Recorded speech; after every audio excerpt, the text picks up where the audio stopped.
Halo semuanya, perkenalkan nama saya Nititi Febriani. Hari ini saya sedang berada di Karangasem, Bali, tepatnya di Taman Sukasada Ujung. Tempat ini dijuluki sebagai water place karena mempunyai kolam-kolam yang luas dengan bangunan megah di tengahnya.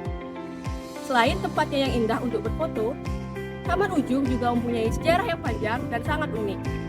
Jadi, ayo kita bersama-sama untuk menjelajahinya.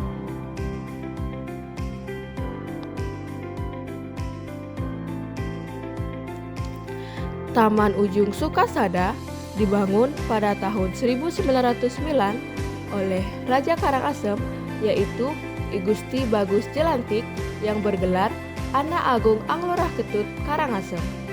Lokasi taman ini dulunya dikenal sebagai kolam dirah, yang berarti kolam pembuangan untuk orang-orang yang menguasai ilmu hitam, hingga sengaja memutuskan untuk mengubahnya menjadi taman air megah. Dalam pembangunan taman ini, beliau melibatkan arsitek Belanda bernama Van den Hen, arsitek Tiongkok bernama Lo Toang, serta seorang undagi atau arsitek adat Bali. Proyek ini berlangsung bertahap dan selesai pada tahun 1921. Kemudian, pada tahun 1937, Taman Ujung diresmikan secara resmi melalui prasasti marmer yang mencantumkan teks dalam aksara Latin, aksara Bali, bahasa Melayu, dan bahasa Bali.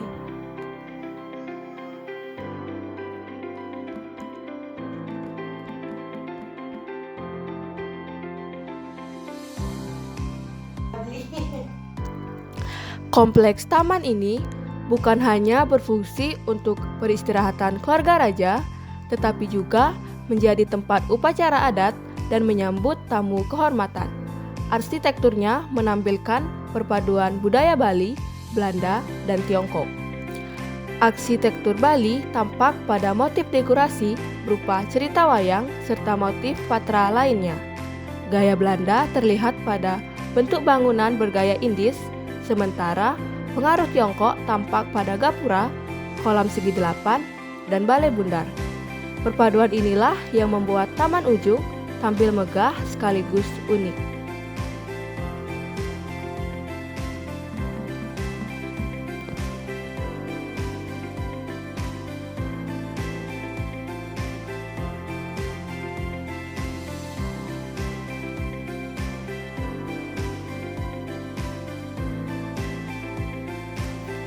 Di antara banyak bangunan, Balai Gili di tengah kolam besar menjadi ikon utama. Dulu, Raja menggunakan balai ini untuk beristirahat sekaligus menerima tamu kehormatan. Tamu penting harus melewati jembatan indah di atas kolam sebelum akhirnya bertemu sang raja.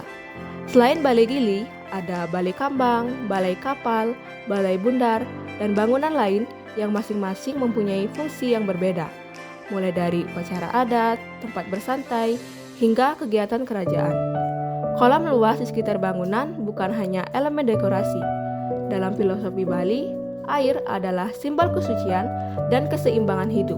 Jadi, Taman Ujung bukan hanya indah secara visual, tetapi juga syarat makna spiritual.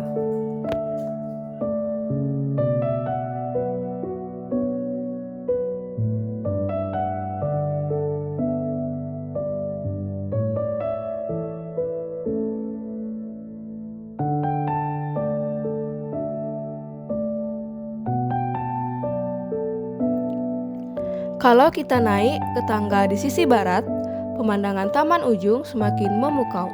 Dari atas sini kita bisa melihat 3 panorama sekaligus, yaitu Laut Biru, Gunung Agung yang gagah, dan di bawahnya kolam-kolam simetris yang indah. Suasana damai begitu terasa dengan angin sepoi dan gemerici air kolam yang menenangkan. Perpaduan alam dan arsitektur membuat Taman Ujung terasa harmonis. Tak heran, sekarang taman ini menjadi destinasi favorit wisatawan, bahkan sering dipilih sebagai lokasi foto prewedding karena suasananya yang romantis dan penuh pesona.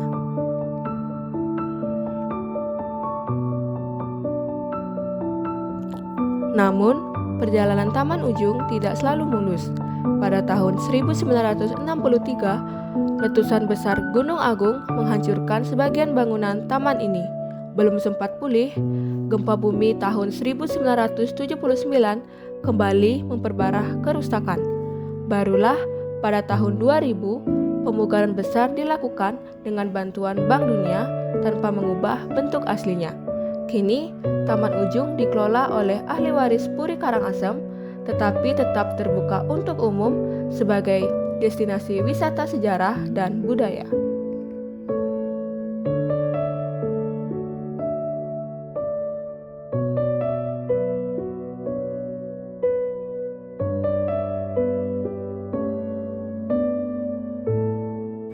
Nah, sekilas dulu ya video keindahan dan sejarah Taman Ujung Sukasada. Tempat ini bukan hanya indah, tetapi juga syarat makna budaya dan sejarah. Kalau kalian ke Karangasem, jangan lupa untuk berkunjung ke sini ya. Sekian dulu vlog kali ini. Jangan lupa like dan komen. Sampai jumpa.